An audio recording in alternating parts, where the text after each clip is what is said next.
আপনার স্যালারি কিন্তু অনেক হাই হবে, আপনি ভেবে দেখুন। দেখুন স্যার, এখানে ভাবার কোনো অপশন নেই। আমি এরকম শর্তে কখনো কোথাও চাকরি করতে চাই না। স্যার, আমি তো খুব ভালো রেজাল্ট করেছি, তাহলে আমি এরকম শর্তে কেন রাজি করব? এরকম শর্তে কেন আমি চাকরি করব? আমার পরিবার আমাকে অনেক কষ্ট করে লেখাপড়া করিয়েছে। আমি যদি কোথাও চাকরি করি, আমার নিজের যোগ্যতায় আমি চাকরি করব। আপনার ফাইলটা আমি দেখলাম, আপনি আমাদের এখানে চাকরি করার জন্য যোগ্য। কিন্তু আমাকে একটা কথা বলুন তো, আপনার বডি সাইজ কত? সরি স্যার, কি বলছেন আপনি?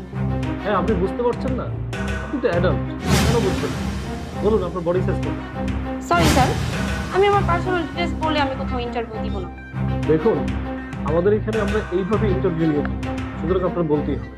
আপনারা এভাবে ইন্টারভিউ নিতে পারেন, কিন্তু আমি এভাবে দিব না। আচ্ছা ধরেন আপনার এখানে চাকরিটা হয়েছে, এখন কোনো কারণে আপনার দেশের বাইরে অথবা ঢাকার বাইরে আপনার যেতে হবে এবং সেখানে আপনার রাত্রি যাপন করতে হবে, 2-3 দিন থাকতে হবে। তো সেই ক্ষেত্রে হ্যাঁ, যদি আমার অফিসের কাছে যেতে হয় তাহলে আমি যাব না কেন? দেখুন, আমাদের এই কোম্পানিতে অনেক ফরেন ক্লায়েন্ট রয়েছে।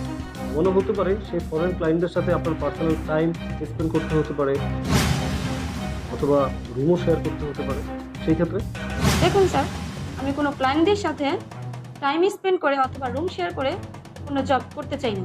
স্যার, আমি তো জানি এই কোম্পানিটা একটা নামি দামি কোম্পানি, আর এই কোম্পানির অনেক সুনাম রয়েছে, এবং এই কোম্পানিটা একটা ড্রিম কোম্পানি, এবং এই কোম্পানিতে অনেকেই জব করতে চান, অনেকেরই স্বপ্ন এটা। হ্যাঁ, আপনি ঠিকই বলেছেন, এই কোম্পানিটা অনেকেরই ড্রিম কোম্পানি। আর তাছাড়া আপনি যেই পোস্টের জন্য ইন্টারভিউ দিতে আসছেন, এই পোস্টটা অনেক বড়, আপনার স্যালারি কিন্তু অনেক হাই হবে, আপনি ভেবে দেখুন।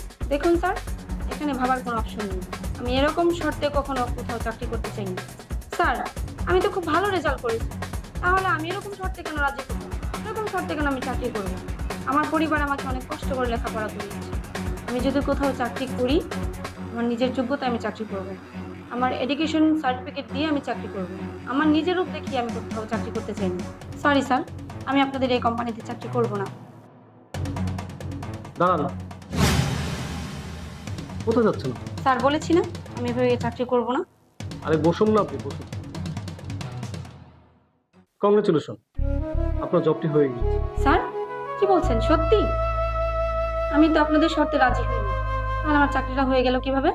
আসলে হয়েছে কি দেখুন, আমি আজকে পার্সোনালি ইন্টারভিউটা নিতে আসছি। এর আগে আমাদের এখানে যত মেয়ে এমপ্লয়ার ছিল, তারা আমাদের বিদেশি ক্লায়েন্টদের সাথে ডিল করতে যেত এবং তাদের সাথে পার্সোনাল টাইম স্পেন্ড করত। এতে করে হতো তাদের পকেটটা ভারী হতো, তারা অনেক বড় লোক হতো। আর দিন শেষে এই কোম্পানির রেপুটেশনটা নষ্ট হতো। এটা তো আমি কোনোভাবে হতে দিতে পারি না। এই জন্য এই ইন্টারভিউটা পার্সোনালি আমি নিতে আসছি। আর দুঃখিত আপনাকে আসলে এই ধরনের প্রশ্ন করাতে।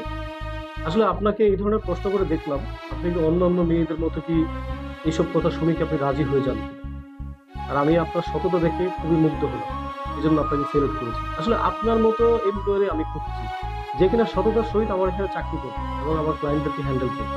থ্যাংক ইউ স্যার, আপনাদের সাথে কাজ করতে পারবো এটা ভেবে আমি অনেক হ্যাপি। Thank you. আপনাদের সাথে এত বড় একটা কোম্পানিতে চাকরি করতে পারবো এটা ভেবে আমি অনেক খুশি। এর জন্যই স্যার এই কোম্পানির এত সুনাম রয়েছে। আপনাদের সাথে কাজ করতে পেরে আমার নিজেকে অনেক ধন্য মনে হচ্ছে। শুনুন, আপনি যাওয়ার সময় রিসেপশন থেকে অ্যাপয়েন্টমেন্ট লেটারটা নিয়ে যাবেন। Thank you sir.